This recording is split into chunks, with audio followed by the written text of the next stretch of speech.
kan isaa isinii bana booddetti. Hayyee Iyyaasu akkuma inni ka barreeffamaa sitti himetti wanta tokko si gaafachuu barbaade tananii waanuma baay'ee tokko keessa kootti kan isaa isinii bana bakka namoota baay'eedhaaf gaafii ta'ee jiru. Obboleettii kam nagaa mijirtaa jirra bifi kan naga'u waa'ee ayyuutis rakkise. Okay. Ayyuun mulanne banata ayyuun mulanne barbaadama jirra waan akka forasiin dhageenye ayyuun salphiste ayyuun nulee salphiseeti. Seedootti heerumtu durbummaa qabdii turte yaa viidiyoo isaanii keessatti dhageetiin ture jechuudha yeroo tokko. Isaan akkuma dura isiniin jedhe ana amma miti kanan isaan hordofaa jiru. Na akka carraa ta'e waa'ee kanaan isaan dubbatan dhageetiin ture. Sumayyaan yeroo seedootti dhuftu durbummaa qabdii durbummaa isii anatu fudhate jechaa ture jechuudha. Seedooni soboo jettan seedoo gaafachuu dandeessan jechuudha. Dhugaa rabbii dhageen ture jechuudha viidiyoo isaaniitti irratti yeroo isaan akkasidhaan dhageen ture. Sumayyaan amma akkasitti qoma ishii dhaattee kan akkasitti ishiin dubbataa jirtu waan ofii isiitti gaafa seedootti heerumtu bar durbummaa isiitiin atteetti heerumtee fi waan taata sin gowaadha.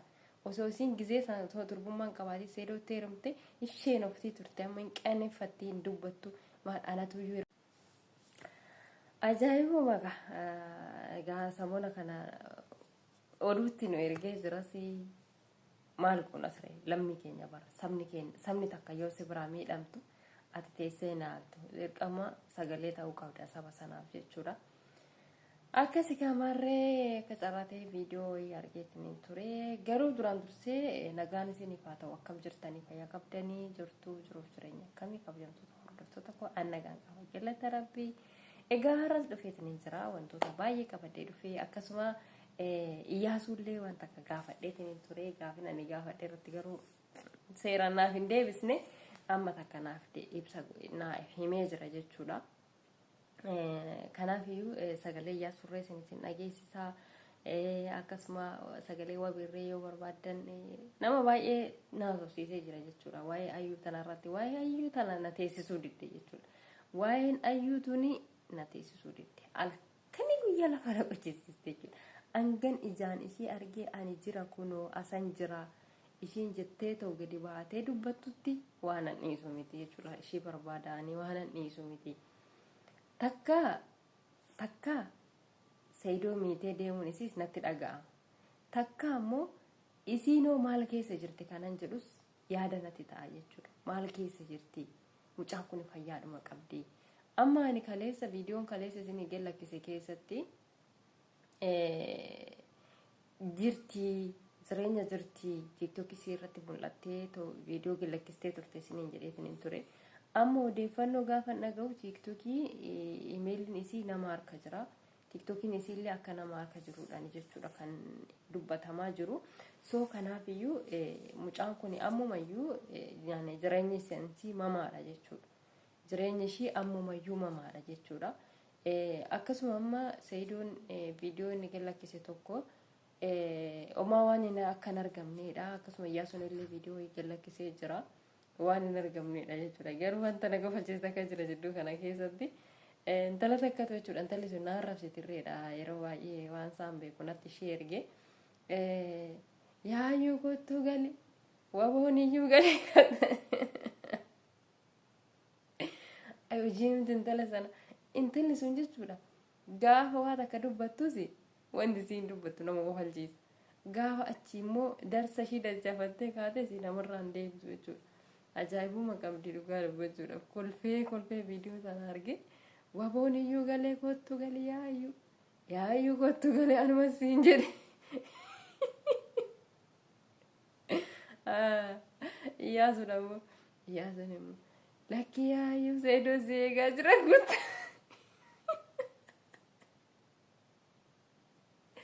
seedoo si eegaa jira kottu jidduu keessa akka namni hin galle kottu galee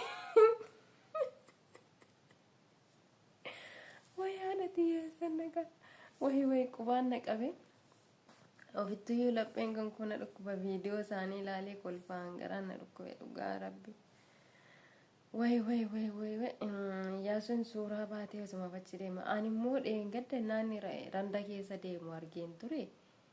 Mucaan kun ijoo randa keessa barbaadamaa deema nagamumaaf jedhee tana achi naqee dubbiseen ture. Ani durumayyuu muunniin dubbisaan Iyyaasuu lakkoofsa isaanii qaba durumayyuu jechuudha. amma fotoon taane durumayyuu niin dubbisaaniin ture achiniin dhaqee gaafadheen jechuudha ayyaasa akkamii ati galteetta garuu randi si hambifate moo si gashee jedheeni gaafa randa keessa akka deemee viidiyoo waraabaa ture jechuudha namaree iyyaafataa ture suuqii wayitirree godhee gaafataa ture akkuma argitanii namoonni argitaniirtu akka carraa ta'e namni hin argin immoo dhaxxanii ilaaluu dandeessu jechuudha.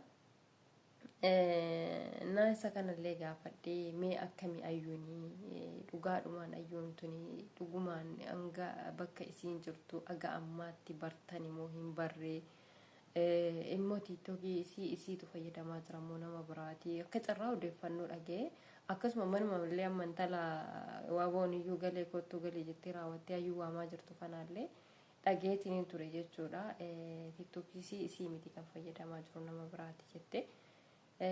Na baay'ee ulfaate garuu telegiraamii isiirra galteen beektu jechuudha. Ani amma telegiraamii isii gaafa seenee ilaalu erga telegiraamii isiirra seentee turteetti jechuudha. Akkas torbee tokko waan akkasii telegiraamirraa erga baatee na hin ulfaata jechuudha dhugaa dubbachuudhaaf wanti isaanii kuni walaakin seedoos rabbii nagaa isaa taasisu mucaan kun achiin haftee taanani hundi isaaniiyyuu wanta nagaa argatanii miti maaliifin maatiin ayyuutis ilmoo isaaniiti waan ta'eef waan callisanii miti jechuudha. So rabbiin hunda isaaniitiif iyyuu ilaalee raawwatee wabiidhaafis ta'ee seeroodhaafis ta'ee akkasuma hiriyootuma seedootiif illee akkuma kanneen akka Iyyaasuu warreen kaan hiriyoota seedoo warra isatti dhiyaatan hin shakkamani jechuudha. Hundinuu amma shakkii keessadha kan isaan jiranii. Kanaaf iyyuu rabbiin mee mucayyoo tana nagaadhaan haa deebisu nagaadhaan waan fe'e illee haa jettu haa dhuftuutu jechuudha. Waan fe'e illee haa jettu piraankiilleen isin godhee yookiin immoo harka keessanan isiniif deebisee yookiin immoo akkuma jedhan immoo durbummaadhuma sanatu hin jirreen lakki akka carraa ta'e osoon qaayiqaa taphatanii jedhan biyyattii duratti.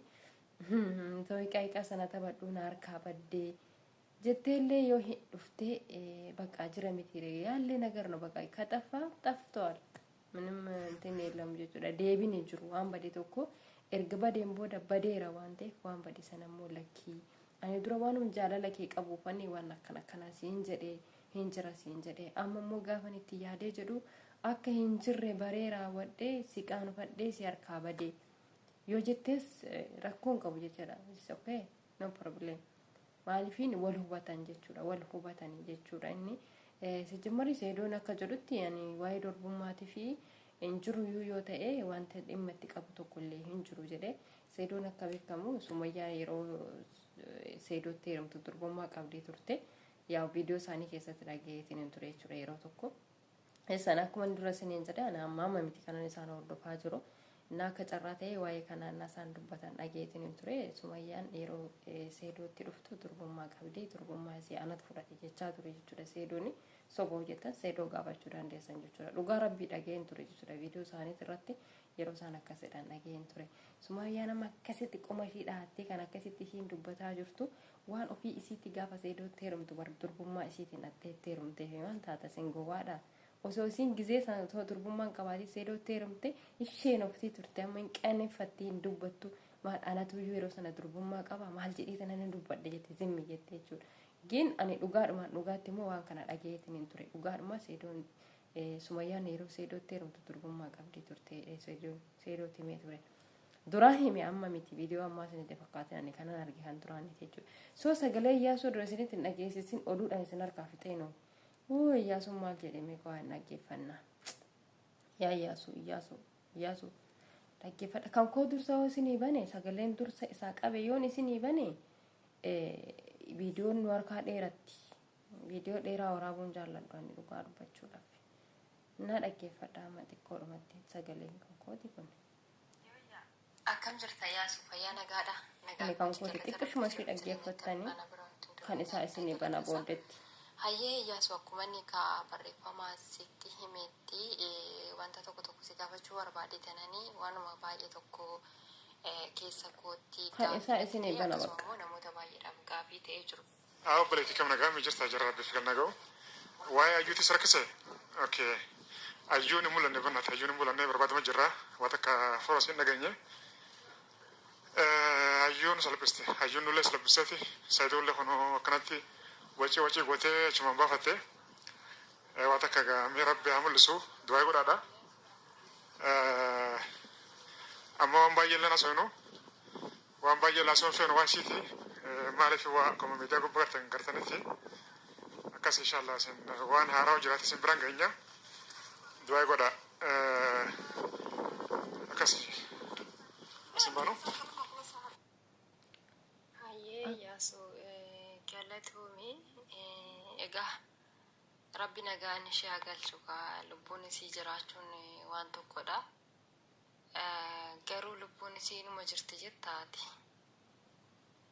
immoo waan isii gaafadhe naaf inni himne takka beekta tiiktokii isii nama tarkaa qaba moo isiidhuma harka jira wanta irraa beektu jira ifama waliin. Egaa kabajamtoota hordoftoota koo akkas jedhee gaafadheetiin jira jechuudha. Kanaaf iyyuu kanarratti deebii naaf hin deebisne deebii yoo naa deebi